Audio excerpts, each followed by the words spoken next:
Good morning and welcome. We are coming to you from our studios here in downtown Toronto.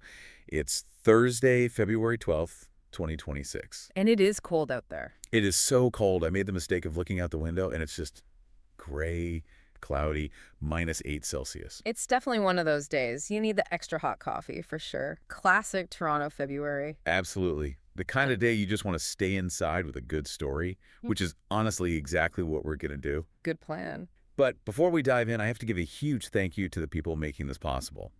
Today's deep dive is sponsored by Alex Gullen from the Canadian Macedonian Media Group. Which is, a perfect sponsor for what we're about to talk about. It really is. Yeah. We spend so much time on this show trying to preserve knowledge, and their whole mission is about preserving history, keeping these sometimes really difficult stories alive for the next generation. So a big thank you to Alex and the whole team. Thank you, Alex. Okay, so I've been looking at this research stack you sent over, and I have to say, my geography is a little rusty.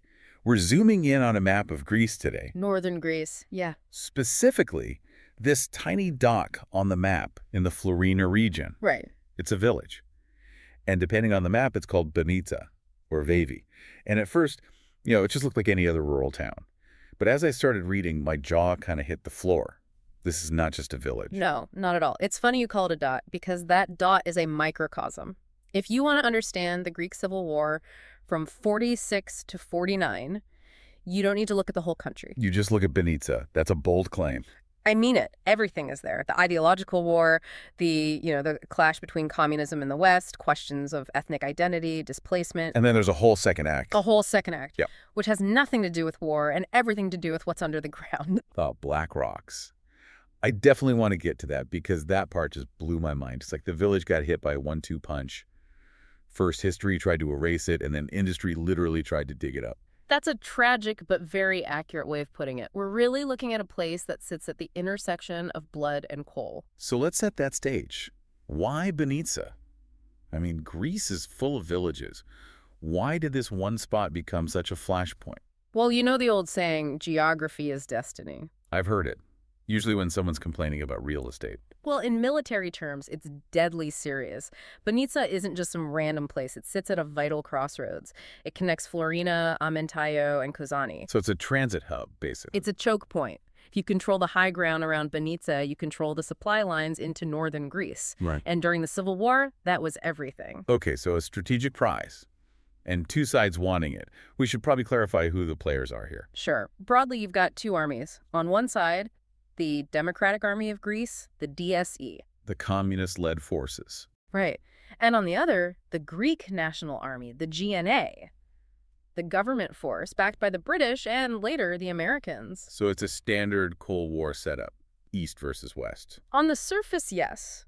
But here's where Banitsa gets really complicated. It wasn't just about Marx versus capitalism. There was a huge ethnic component here. Right. This is where the notes mention the NOF. The National Liberation Front. See, Banitsa had a really significant Slavic-speaking population, people who identified as Macedonian. Okay. And the NOF was their organization. They allied themselves with the Greek communists. Why them specifically? Was it just ideology? It was pragmatic. The communists made them a promise. They said, if we win, your minority gets cultural and political recognition. Schools in your own language, that kind of thing. Exactly. Things the Greek government was not offering. So for a young person in Banitsa in 1946, joining the DSE wasn't just some abstract political theory. It was about identity. It was about being allowed to be who you are. Precisely. But there was another factor, fear. We have to talk about the White Terror. That phrase alone sounds awful. It was. This was right after World War II. Remember, Greece had just been through the Nazi occupation. A lot of people in Banitsa had fought in the resistance, ELS. Right. But after the Germans left, right-wing paramilitaries started hunting down those very same resistance fighters. Wait, so you survived fighting the Nazis only to have your own countrymen come after you? Exactly. If you were a leftist, if you were a Slav speaker, you were a target. Beatings, prison, executions. For many in Banitsa, fleeing to the mountains to join the guerrillas wasn't a choice. It was survival. It was either that or wait to be arrested, or worse. It was desperate. And by 1948, the war is raging. Banitsa is no longer just a recruiting ground, it's the front line. And this brings us to what I think is the most heartbreaking part of this whole story, the children. Yes. This is something that is still incredibly contentious today. I was reading about the evacuation, spring of '48. The village is being shelled, there's no food, and thousands of kids are sent away. Sent across the border, yes. But how you describe that event depends entirely on which side you were on. The notes had two very different names for it. The first was Dekabogelchi. Refugee children. That's the perspective of the communist partisans and many of the parents. They argued they were saving them. From the shelling and starvation. Exactly. Yep. Send them to safety in Eastern Bloc countries, Romania, Hungary, Czechoslovakia, just to keep them alive. As a parent, you can understand that impulse. If bombs are falling, you want your child anywhere else. Of course, but then you have the Greek government's view. They called it the paidomazoma, Which means, child gathering, or more pointedly, the kidnapping. wow, kidnapping. Their story was that the communists were stealing these children to raise them as janissaries, basically, to indoctrinate them behind the Iron Curtain. It's just tragic that even the act of moving children becomes a propaganda weapon. A very effective one. And while the kids were being moved out, the Greek National Army was changing its tactics for the adults left behind.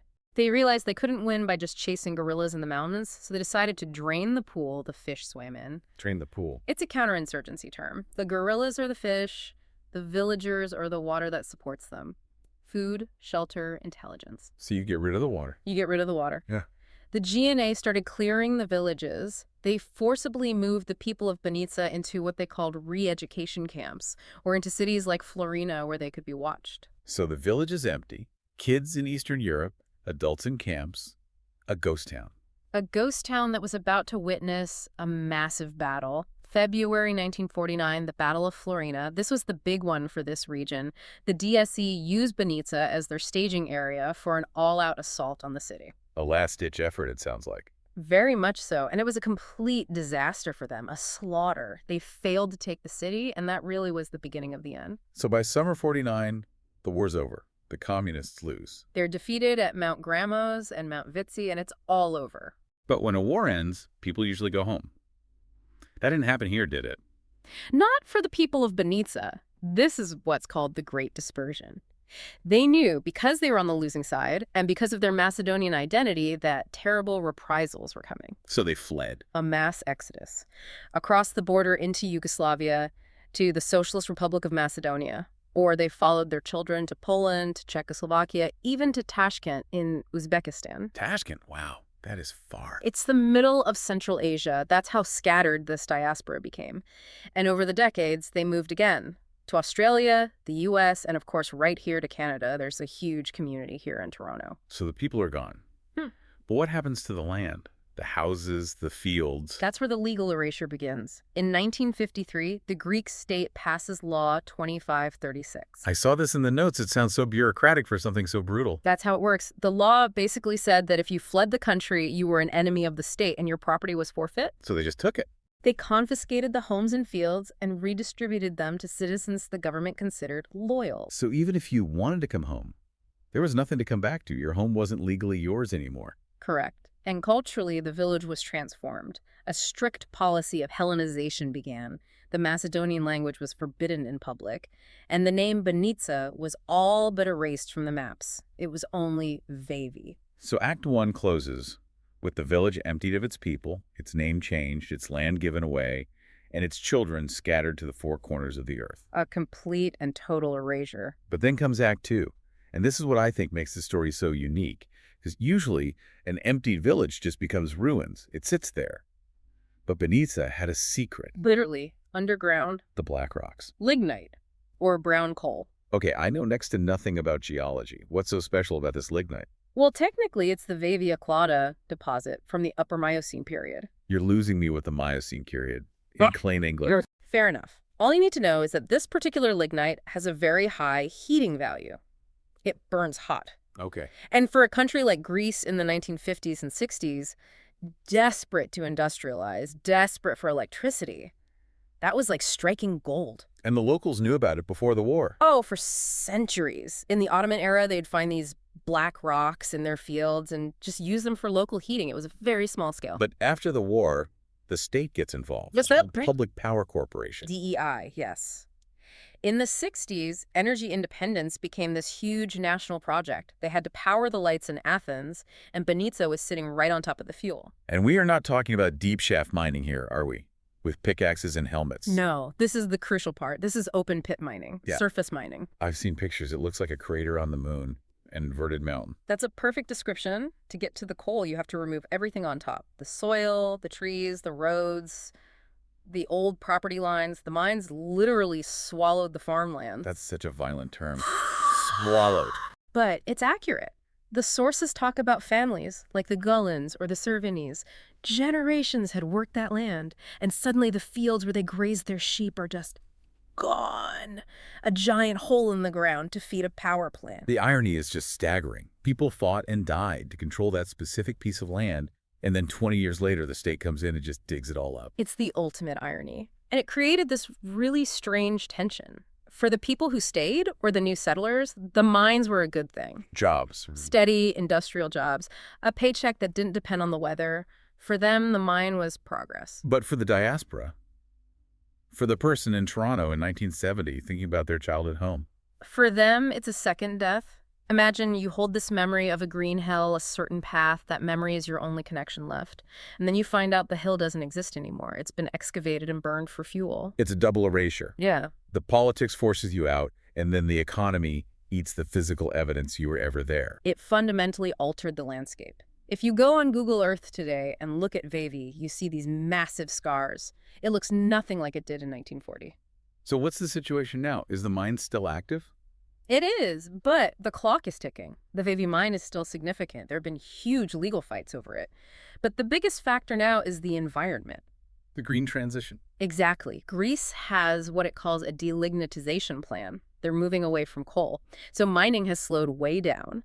And the conversation has shifted. From how much can we dig to how do we fix this? How do you rehabilitate a hole that big? Can you even do that? You can try. Fill it with water, make a lake, plant trees, but you can't put it back. The geology has changed forever. It just feels like this one village, Banitsa, Vevey, whatever you call it, it just could not catch a break. It was always in the way of something bigger than itself. First the armies, then the excavators. And that's why it's such a powerful story. It puts a human face on these giant, abstract historical forces. The Civil War, industrialization, they sound like textbook terms. But in Banitsa, you see the cost. The cost was a community scattered to the winds. And a landscape turned completely inside out. It makes you ask what home even is. Is it the people? Is it the actual dirt under your feet? Or is it just a memory that you hold on to? A question that the diaspora has to live with every single day. You know, I want to leave our listener with one final thought. Maybe you're driving to work right now. Maybe you're at home with the lights on. Using electricity. Using electricity, exactly. Just take a second and think about that community here in Toronto or in Australia.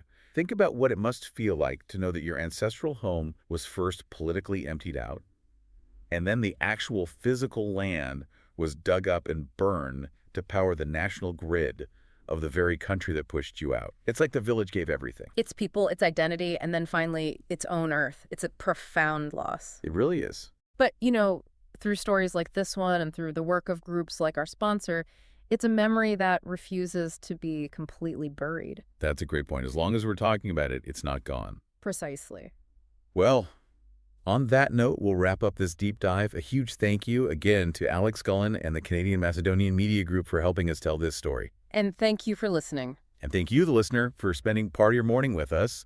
Stay warm out there. We'll catch you on the next deep dive. Bye for now.